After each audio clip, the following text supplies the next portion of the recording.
Hello friends, my name is Leigh, and I share videos about photography as an art and as a lifestyle.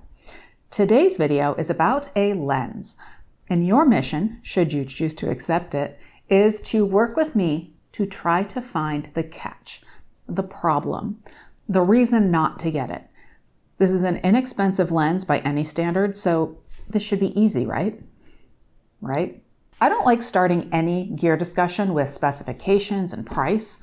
Normally, I first talk about the qualitative benefits of the item and then give you the pros and cons of why it may or may not be a good value for you based on your needs, and the item's capability and the price. Today will be an exception, and you'll quickly see why. 75mm lens, full frame Nikon Z mount, f2 at its widest aperture, all metal, compact size, worked flawlessly on the Nikon Z6 III that I'm currently borrowing. It's a TTArtisan brand lens. The rear lens cap is a USB-C dock for future firmware updates. In the US, this lens is $199. Again, I don't like to start there, but it's important. $199 is in the neighborhood of a plastic kit lens that would wibble and wobble and have apertures that are sometimes tough to swallow.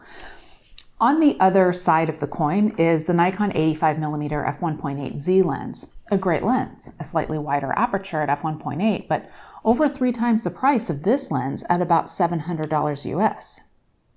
Now, if you know that Nikon branded gear is for you, you can't go wrong with that 85mm, but if you're like me and will readily at least try a third-party lens or 15, stick around and we will look at some of the results. In fact, when I first learned of the price point of this TTArtisan lens and talked about it with Raymond several times, Raymond asked, "Are you sure this isn't an APS-C lens?" It's not, it's full frame. Although I do understand why he kept asking me. Specs and a low price point don't go out and take your pictures. So it actually needs to perform and work and handle the way that I want it to. There's one way to do this in the Phoenix area. Okay, there are actually a lot of ways, but for this lens, I felt that the Phoenix Zoo and the Desert Botanical Gardens current exhibit, a light installation, would be great locations to find out if this lens punches above its weight and its price. Let's go. After some warm-up shots at the zoo, it was time for what, for me, is the main attraction at the Phoenix Zoo. The absolutely adorable common squirrel monkeys. Don't let the name fool you though. There is nothing common about these wonderful, fun-loving creatures. I want to take them all home and have them just run around everywhere. They would definitely make a mess, and I feel like I might go to jail, but you would catch my drift. They're in a great habitat at the zoo that lets them run around and be their little expressive selves. And while the 75mm is a bit short to get super close to them, even wide open at f2, I can crop and the images are as sharp as any other lens we've used around here, which traditionally has been our 70 to 200mm f2.8 lenses. And the more we shot at f2, that's what the story became with this lens.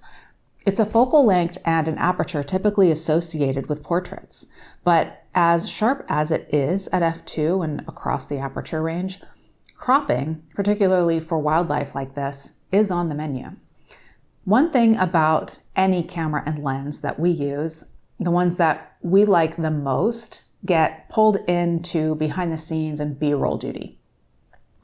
Every single piece of gear I keep here in the studio needs to be able to capture crisp product images and video. And Raymond's call of duty is to capture me in the wild using the various gear items that we review. So for this next shot, let's zoom right on into my face so you can see how sharp you can capture people, plants, and common squirrel monkeys with this lens wide open. In short, the more we cropped, the more we realized how sharp the lens truly is at f2. After the zoo, it was time for an evening stroll at the botanical garden where the lens continued to impress us. Raymond dutifully and expertly tested the bokeh both in front of and behind a subject, giving us exactly what we wanted. And as we walked around, capturing the delightful evening and illuminated sculptures, we were pleased with everything we captured in this small, guilt-free package. As a side note, you will see me talk about the overall experience of using the Nikon Z6 III in a video coming very soon. And to spill some of the beans on that, it's a fantastic camera and truly represents the continuing evolution of the Z system. While we're still testing the limits of this lens, and we still haven't found the catch, we'll keep you updated, and we expect to continue using this lens for portraits and walking around and the product photography and B-roll that helps put together all of our videos. And now for today's question. Would you use a third-party lens like this one? And are you like us in that we use plenty of Nikon, Panasonic, Leica, now OM system lenses, but do you also use lenses like Sigma, Voigtlander, TTArtisan, 7Artisans, Viltrox, and others? Virtually all that we have tried, particularly for the Z system, have been winners. Which have you tried, and what were your results like? Let us know down in the comments. Thank you for watching.